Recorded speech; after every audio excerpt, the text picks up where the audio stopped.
பிதா தன்னுடைய ஒரே பேரான குமாரனை இந்த உலகத்திற்கு கொடுத்தார். அப்போ ஆண்டவரதே அந்த கொடுத்தலை ஆரம்பிக்கிறார். தேவன் தன்னுடைய ஒரே பேரான குமாரனை கொடுத்து இவ்வளவாய் தந்தவர்களை அன்பு கூர்ந்தார். கொடுத்தது என்பது அன்பின் வெளிப்பாடு. இதுதான் புதிய ஏற்பாட்டு உபதேசம். கொடுக்கிறது அன்பின் வெளிப்பாடு. ஆண்டவர் அன்பின் வெளிப்பாட்டின் அடிப்படையில் கொடுத்ததை காண்பிக்கிறார். அதை புரிந்து கொண்டவர், அந்த அன்பை உணர்ந்தவர்கள் கொடுப்பார்கள். அந்த அன்பை உணர்ந்து கொடுக்க வேண்டும். இதுதான் புதிய ஏற்பாட்டு உபதேசம். மற்றபடி பழைய ஏற்பாட்டில் உள்ளது போல இவ்வளவு கொடு, இந்த இப்படி கொடுத்தால் உனக்கு இது கிடைக்கும், இல்லை கொடுக்காவிட்டால் இப்படி நடக்கும் என்பது அது சட்டம். அந்த சட்டத்தினால் முடியாததுனாலதான் ஆண்டவர் இயேசு கிறிஸ்து அன்பை காண்பிக்கிறார், அன்பை விளங்க பண்ணுகிறார். அன்பை விளங்க பண்ணி மனிதனை அன்புள்ளவர்களாக மாற்றுகிறார், அவருடைய சாயலாக மாற்றுகிறார். அப்போ அவருடைய சாயலாக மாறினவர்கள் அவரை போல கொடுக்கிறவர்களாக இயல்பாக மாறுவார்கள். ஆனால் இன்றைக்கு அப்படிப்பட்ட இயல்பிலேயே கொடுக்கிறவர்களை சில போதவர்களால் உருவாக்க தேவ சாயலுக்கு ஏற்ப நடத்த முடியாததால் இன்னைக்கு சில காரியங்களை கட்டுப்பாடு விதித்து நிபந்தனை விதித்து நிர்பந்திக்கிறார்கள். அதான் இன்னைக்கு நடந்து கொண்டிருக்கிறது. ஆண்டவர் இயேசு கிறிஸ்து கொடுத்தலை குறித்து அன்போடு தான் ஒப்புமைப்படுத்துகிறார். ஆண்டவர் இயேசு கிறிஸ்து ஒரு இடத்துல சென்ற போது, ஒரு விருந்து வீட்டிற்கு சென்ற போது, அங்கே ஒரு பாவியான பெண் வருகிறார். அதாவது சமுதாயத்தால் பாவி என்று முத்திரை குத்தப்பட்டவள் வந்து ஆண்டவருக்கு விலையேற பெற்ற தைலத்தை ஊற்றி அவரை அபிஷேகம் செய்கிறார். இப்போ இதை பார்த்து கொண்டிருக்கிற மக்கள் அவளை ஒருமித பரியாசம் செய்கிறார்கள். அவரை மட்டுமல்ல, இயேசு கிறிஸ்துவையுமே பரியாசம். இவள் தன்னை தொடுகிறவள் இவள் யார் என்று இயேசு கிறிஸ்து தெரிந்திருந்தால் இப்படி செய்ய மாட்டார்கள் என்று சொல்லி. அப்போ ஆண்டவர் இயேசு கிறிஸ்து ஒரு கேள்வியை கேட்கிறார். நான் உன்னை வீட்டுக்கு வந்தேன், நீ எனக்கு தண்ணீர் தரவில்லை, இவ்வளோ அந்த விலையேற பெற்ற தைலத்தை கொடுத்தால் நீ எனக்கு முத்தம் செய்யவில்லை, இவ்வளோ ஓயாமல் முத்தம் செய்து கொண்டிருக்கிறார் என்று சொல்லி அங்க ஒரு கம்பேரிசனை வைக்கிறார். முடிவாக ஆண்டவர் சொல்லுகிறார், அன்பு. அவள் அன்பு கூர்ந்தால் இவளுடைய திரளான பாவங்கள் இவளுக்கு மன்னிக்கப்பட்டது என்று சொல்லுகிறார். அப்ப ஆண்டவர் கொடுத்தலை பற்றி கூறும்போது அதை அன்போடு கூட தொடர்புபடுத்துகிறார். மட்டுமல்ல, அந்த இப்படி ஆண்டவர் இயேசு கிறிஸ்துவிடத்திலே அது குறைபட்ட அவனை பார்த்து ஆண்டவர் கேள்வியை கேட்கிறார். ஒருவனுக்கு ஒரு ஒரு எஜமான் இருக்கிறார். ஒருவனுக்கு ஒரு 500 ரூபாயை கொடுக்க வேண்டும், அதை மன்னித்து விட்டார். இன்னொருவனுக்கு ஒரு 1,00,000 ரூபாய் இருக்கிறது, கடன் இருக்கிறது. அந்த 1,00,000 ரூபாயையும் அந்த எஜமான் மன்னித்து விட்டார். இப்போது இந்த 2 பேர்ல 500 ரூபாய் மன்னிக்கப்பட்டவன் ஒருவன் இருக்கிறான், 1,00,000 ரூபாய் மன்னிக்கப்பட்டவன் ஒருவன் இருக்கிறான். இந்த 2 பேர்ல யார் அதிகமாய் அன்பு கூறுவார் என்று சொல்லி ஒரு கேள்வியை கேட்கிறார். அப்பதான் அவனே குறைவுபட்டவனே சொல்லுகிறான், அதாவது இயேசு குறை கூறினவனே சொல்லுகிறான், அந்த 1,00,000 ரூபாய் மன்னிக்கப்பட்டவன் தான் அந்த எஜமான இடத்துல மிகவும் அன்பா இருப்பான் என்று சொல்லி. அப்பொழுது இயேசு கிறிஸ்து சொல்லுகிறார், ஆம், இவள் மிகவும் அன்பு கூர்ந்தாள், காரணம் இவளுடைய பாவங்கள் எல்லாம் மன்னிக்கப்படும். அப்போ யாருடைய பாவங்கள், என்னுடைய பாவங்கள் எல்லாம் மன்னிக்கப்பட்டது, விலையேற பெற்றது என்று சொல்லி எந்த ஒரு மனிதன் உணர்கிறானோ, அதாவது இன்றைக்கு அனைவருக்கு கடவுளிடத்திலிருந்து பொருட்கள் பெற்றுக் கொள்வது, வேலை பெற்றுக் கொள்வது, உடல் சுகமாவது, இதுதான் பெரிதாக தெரியும். ஆனால் எந்த ஒரு மனிதன் பாவம் மன்னிக்கப்பட்டது, மிக விலையேறப்பட்டது என்று உணர்கிறானோ அவன் என்ன செய்வான்? மிகவும் அன்பு கூறுகிறவனாக காணப்படுவான். அப்ப அப்படி அன்பு கூறுகிறவன் தாராளமாய் கொடுக்கிறவனாக இயல்பாக மாறுவான். அது கட்டளை நிமித்தமாகவோ, நிர்பந்தத்தின் நிமித்தமாகவோ, பயமுறுத்துவது நிமித்தமாகவோ அல்ல. இன்னைக்கு நடப்பதே வேறு. ஆனால் இயேசு கிறிஸ்து பாவம் மன்னிக்கிறார், இயேசு கிறிஸ்துவை ஏற்றுக்கொள் என்று சொல்லுகிற பிரசங்கங்களே இல்லை. இன்னைக்கு என்ன போதிக்கப்படுகிறது? நீ இங்கே வா, நீ கொடுத்து பார், ஆண்டவர் உன்னை பல மடங்காக உனக்கு பெருக்குவார், நீ 10 கொடுத்தால் 100 கிடைக்கும், 100 கொடுத்தால் 1000 கிடைக்கும் என்று ஆசை வார்த்தைகளை தோண்டிதான் மக்களை இழுக்கிறார்கள். அப்போ அப்படி மக்கள் கொடுக்காவிட்டால், சபைகளில் கொடுக்காவிட்டால், நீ கொடுக்கவில்லை, உனக்கு சாபம் வரும் என்று சொல்லி நீ கர்த்தருடையதை திருடி வைத்திருக்கிறாய். இது வேறு. நீ கர்த்தருக்கு உரியதை திருடி நீ பயன்படுத்தி கொண்டிருக்கிறாய், உனக்கு சாபம் வரும் என்று சொல்லி பேசுகிறார்கள். இது எல்லாம் எப்படி எடுத்து பேசுவதற்கு எல்லாம் அவர்கள் பெரும்பாலும் பழைய ஏற்பாட்டுக்கு தான் போவார்கள். சில புதிய ஏற்பாட்டு வசனங்களையே தவறுதலாக வியாக்கியானம் பண்ணுகிறார்கள். அதுல 1-2 வசனங்களை படிக்கிறேன். மார்க் புஸ்தகம் 4ஆம் அதிகாரத்திலே 25ஆம் வசனம், 24-25 இரண்டையும் சேர்த்து படிக்கிறேன். இன்னும் அவர் அவர்களை நோக்கி, கேட்கிறதை கவனியுங்கள், எந்த அளவினால் அளக்கிறீர்களோ அந்த அளவினால் உங்களுக்கு அளக்கப்படும், கேட்கிற உங்களுக்கு அதிகம் கொடுக்கப்படும், உள்ளவனவனோ அவனுக்கு கொடுக்கப்படும், இல்லாதவனவனோ அவனிடத்தில் உள்ளதும் எடுத்துக் கொள்ளப்படும் என்றார். அப்ப இந்த வசனத்திலே 2 பகுதி இருக்கிறது. எந்த அளவினால் அளக்கிறீர்களோ அதே அளவினால் உங்களுக்கும் அளக்கப்படும். இதை வைத்து சொல்வார்கள், நீங்கள் எவ்வளவா கொடுக்கிறீர்களோ அந்த அளவுக்கு ஆண்டவர் பல மடங்காக திருப்பி கொடுப்பார். இந்த வசனம் அதை குறித்தே போதிக்கவில்லை. இந்த வார்த்தை ஆண்டவர் எதற்கு பயன்படுத்துகிறார் சொன்னால், ஆண்டவருடைய வசனத்தை, ஆண்டவருடைய வார்த்தையை நாம் கேட்டு அதன்படி செய்கிறதற்காக பயன்படுத்தி கொண்டிருக்கிறார். அது கூட அந்த ஓமையன விதைக்கிறவன் ஒருவன் புறப்பட்டான். சில விதைகள் நல்ல பாறையில விழுந்தது, முட்செடிகள் நடுவில விழுந்தது. ஒரு சில விதைகள் மட்டும் நல்ல நிலத்தில விழுந்தது. அந்த நல்ல விதைகள் மாத்திரம் துளிர்த்து வளர்ந்தது. அந்த காரியங்களை எல்லாம் சீடருக்கு மிக விரிவாக எக்ஸ்பிளைன் செய்துவிட்டு சொல்கிறார். நீங்கள் கேட்கிற விதம் இதை கூட என்னது, நீங்கள் கடவுளிடத்துல கேட்கிற, இந்த வாயால் கேட்கிறது என்று சொல்லி சிலர் சொல்வார்கள். இல்ல காதால் கேட்கிறோம். அந்த காதால் கேட்கிற விதத்தை கவனியுங்கள். நீங்கள் எந்த அளவிற்கு அதிகமாய் கேட்கிறீர்களோ, ஆண்டவருடைய சத்தத்தை எந்த அளவிற்கு அதிகமாய் கேட்கிறீர்களோ அந்த அளவு அதைத்தான் நீங்க அளவாக கூறுகிறார். நீங்கள் எந்த அளவினால் அளக்கிறீர்களோ அந்த அளவுக்கு உங்களுக்கு கொடுக்கப்படும். நீங்கள் அதிகமாய் ஆண்டவருடைய சத்தத்தை கேட்டால் மேலும் மேலும் வெளிப்பாடுகள் ஆண்டவர் தருவார். ஆண்டவருடைய பாதத்தில் நீங்கள் அதிகமாய் அமர்ந்திருந்தால் ஆண்டவர் மேலும் மேலும் அதிகமாய் பேசுவார். ஆண்டவர் மேலும் மேலும் உங்களை பரிசுத்தப்படுத்துவார். நீங்கள் எந்த அளவினால் அளக்கிறீர்களோ, இதுதான் அந்த வசனத்துடைய சரியான பொருள். உள்ளவன் எவனோ அவனுக்கு கொடுக்கப்படும். ஆண்டவருடைய வார்த்தை அங்கே கேட்கிறது குறித்து பேசுகிறார். ஆண்டவருடைய வார்த்தை கேட்டு கேட்டு யாருக்கு உள்ள இருக்கிறதோ அதை பின்பற்றுகிறானோ அவனுக்கு மேலும் கொடுக்கப்படும். இல்லாதவன், ஆண்டவருடைய வார்த்தை இல்லாதவன், அதை வசனத்தை கேட்டும் அதை செயல்படுத்தாதவன், அவனுக்கு ஏற்கனவே கொஞ்சம் ஆண்டவர் வெளிப்பாடு கொடுத்திருப்பார்கள், அதையும் எடுத்து போடுவார். அதுதான் அந்த வசனத்தின் பொருள். இந்த வசனத்தை பொருளாதாரத்தோடு சம்பந்தப்படுத்தி பேசுவார்கள். இந்த வசனத்தை பொருளாதாரத்தோடு சம்பந்தப்படுத்தி பேசுவார்கள். இன்னொரு முக்கியமான வசனம், அதிகம் பேர் பயன்படுத்துகிற ஒரு வசனம், லூக்கா 6ஆம் அதிகாரம். லூக்கா 6ஆம் அதிகாரத்திலே 38ஆம் வசனம், கொடுங்கள் அப்பொழுது உங்களுக்கு கொடுக்கப்படும், அமுக்கி குலுக்கி சரிந்து விழும்படி நன்றாய் அளந்து உங்கள் மடியிலே போடுவார்கள், நீங்கள் எந்த அளவினால் அளக்கிறீர்களோ அந்த அளவினால் உங்களுக்கு அளக்கப்படும் என்றார். இந்த வசனத்தையும் நீங்கள் பொருளாதாரத்தை எந்த அளவிற்கு அளக்கிறீர்களோ அந்த அளவிற்கு ஆண்டவர் அமுக்கி குலுக்கி சரிந்து விழுந்து திரளாய் கொடுப்பார் என்று சொல்லி, இது அதற்காக போதிக்கப்பட்டதே அல்ல. இயேசு கிறிஸ்து சொன்னது அதற்காக அல்ல. அதை கான்டெக்ஸ்டை படித்து பார்த்தால் லூக்கா 6ஆம் அதிகாரம் 28 இருந்தே வருகிறது. உங்களை சபிக்கிறவர்களுக்கு ஆசீர்வாதத்தை கொடுங்கள் என்று வரும், நிந்திக்கிறவர்களுக்கு ஜெபம் பண்ணுங்கள், ஒரு கணத்துல இருந்தா மறு கணத்தை கொடு, இதுதான் கொடுத்தல். அப்போ உன்னிடத்தில் கேட்கிற யாருக்கு வேண்டாம் கொடு, முகம் கோணாது. மனுஷர் உங்களுக்கு எதை செய்ய வேண்டும் என்று நினைக்கிறீர்களோ அதை நீங்கள் அவர்களுக்கு செய்யுங்கள், அதுவும் கொடுத்தல். உங்களை சிநேகிக்கிறவர்களையும் நீங்கள் சிநேகிப்பீர்களா? இல்லை, உங்களை பகைக்கிறவர்களுக்கு சிநேகிங்கள். சிநேகத்தை கொடுக்கிறது.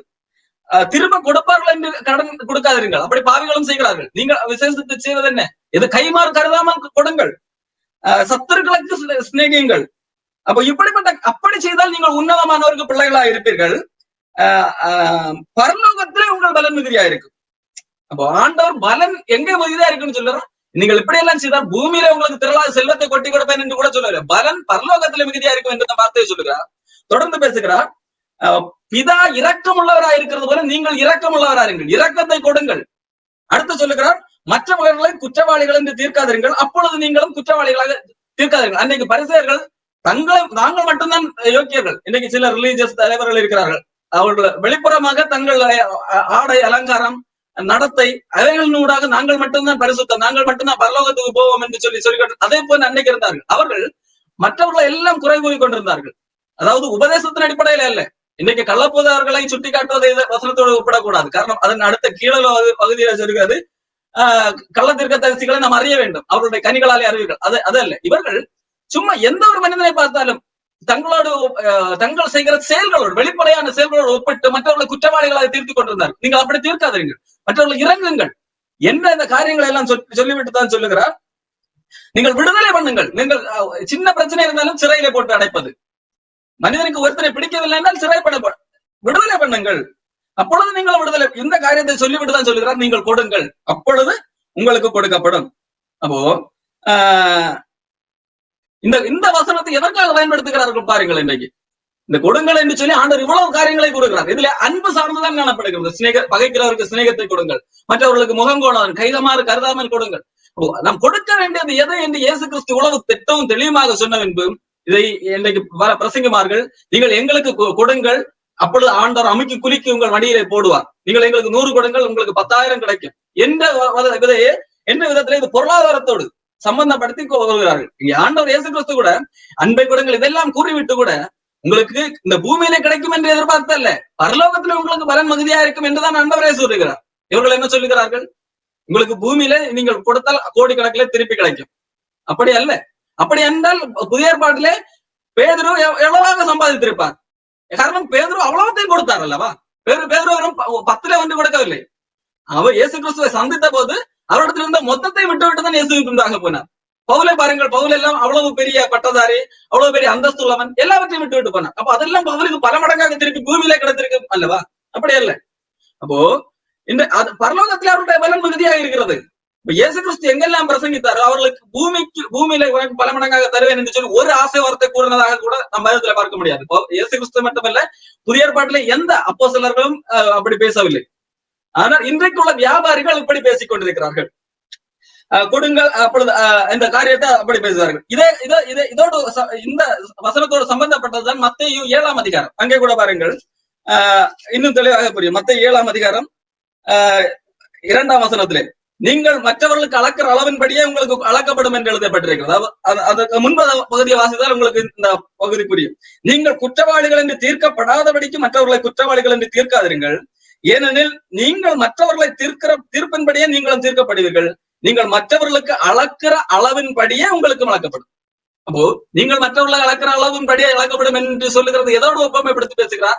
நீங்கள் மற்றவர்களை எவ்வளவு நேசிக்கிறீர்கள், மற்றவர்களை சும்மா குற்றவாளிகளாக தீர்க்கிறவர் அப்படி இருந்தால் நீங்களும் தீர்க்கப்படுவீர்கள். மற்றவர்களை இறக்குகிறவர்களாக இருந்தால் உங்களுக்கும் இரக்கம் கிடைக்கும். அதோ ஆண்டவர் அன்போடு தொடர்புபடுத்தி பேசுகிறார், இரக்கத்தோடு தொடர்புபடுத்தி பேசுகிறார், தெய்வீக சுபாவத்தோடு தொடர்புபடுத்தி பேசுகிறார். ஆனால் இன்றைக்கு இந்த வசனங்களை எவ்வளவு கான்டெக்ஸ்ட் வித்தியாசம், சம்பந்தம் இல்லாமல் அதை பேசிக் கொண்டிருக்கிறார்கள். புதிய ஏற்பாட்டு உபதேசம் என்பது நாம் அன்பை கொடுக்கிறது. அந்த அன்பினுடைய வெளிப்பாட்டினோட பொருளாதாரம் காணப்படும் கண்டிப்பாக.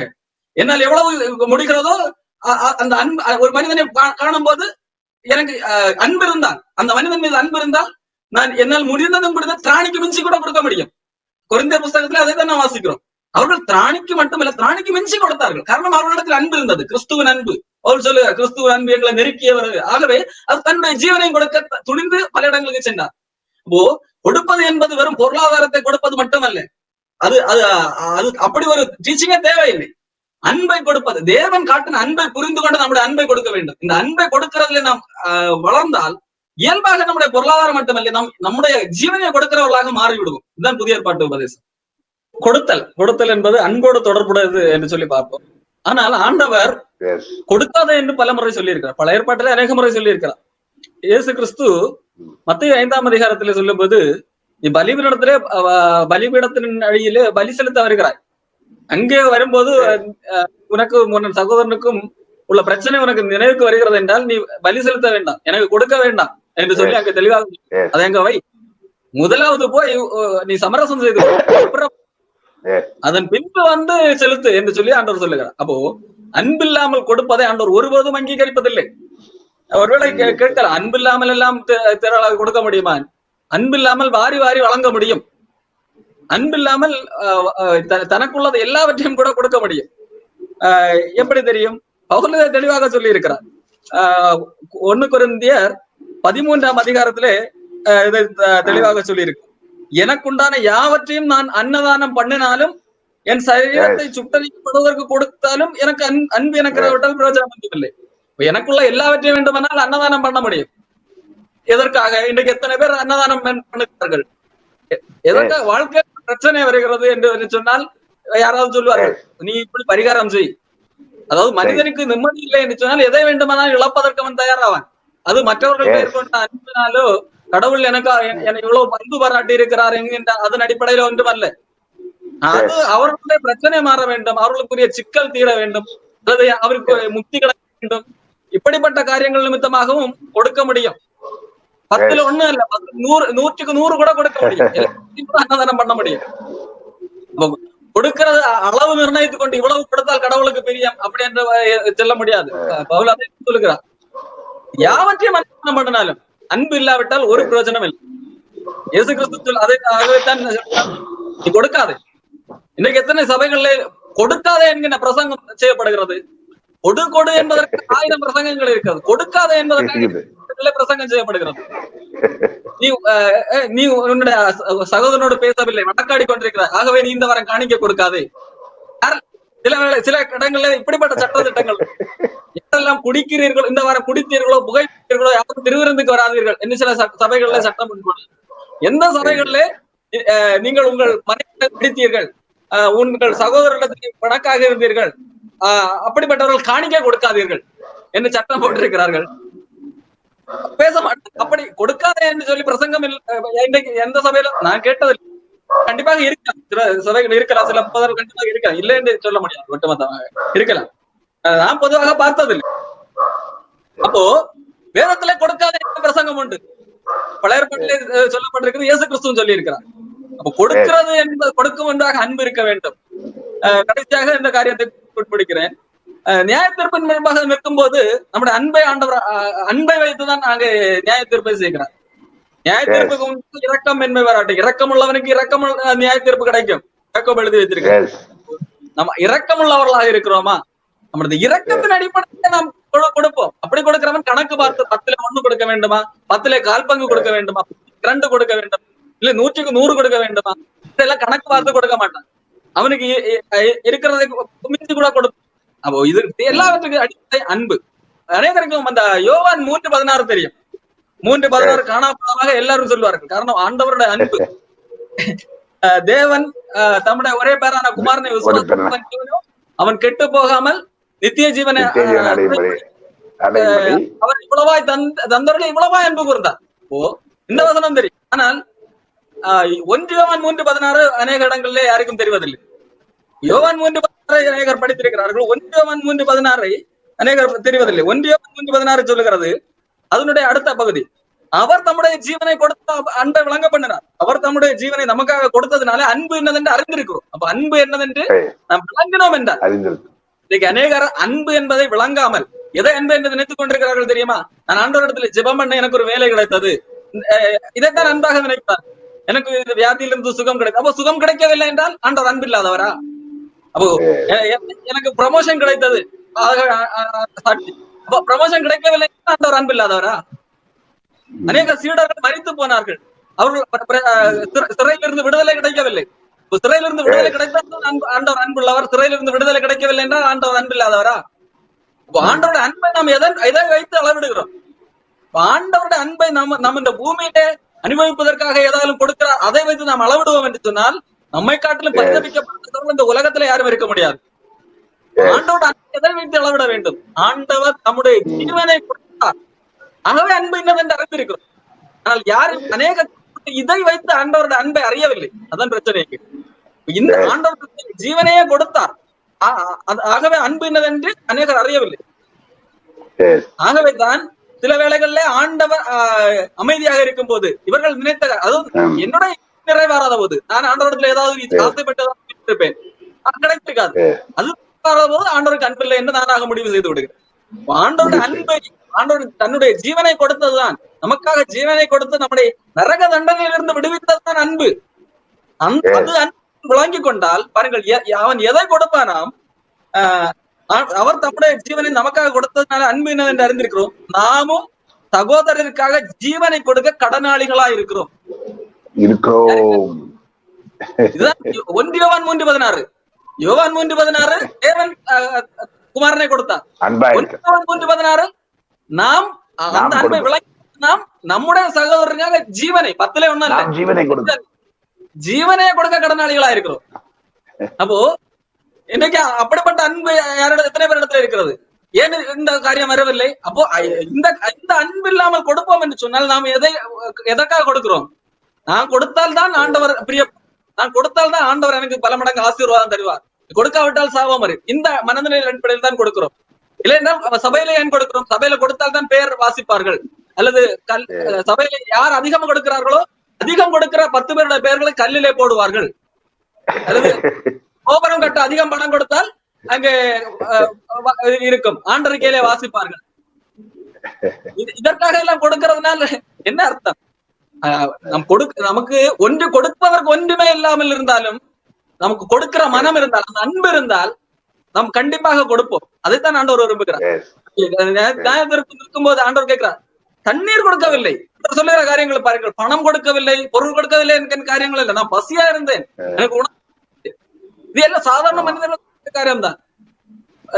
தாகமா இருந்தேன், தண்ணீர் தரவில்லை. வியாதியா இருந்தேன், பார்க்க வரவில்லை. சிறையில் இருந்தேன், காவலில் இருந்தேன். இந்த காரியத்தை தான் பட்டியல் எடுக்கிறான் ஆண்டவர். எனக்கு கோடிக்கணக்கிலே தரவில்லை, எனக்கு கோடிக்கணக்கிலே இப்படி செய்யவில்லை, எங்கும் கேட்கவில்லை. அப்போ ஆண்டவர் எதையை பார்க்கிறார்? அன்பு. அதாவது இந்த காரியங்கள் எல்லாம் நம்ம இந்த உலகத்துல வாழும் போது நம்முடைய வாழக்கூடிய மனிதர்களுக்கு செய்யக்கூடிய காரியங்கள். நம் பக்கத்துல ஒரு மனிதன் கஷ்டப்பட்டு கொண்டிருக்கிறான், பக்கத்துல ஒரு மனிதன் துன்பம் அனுபவித்துக் கொண்டிருக்கிறான்.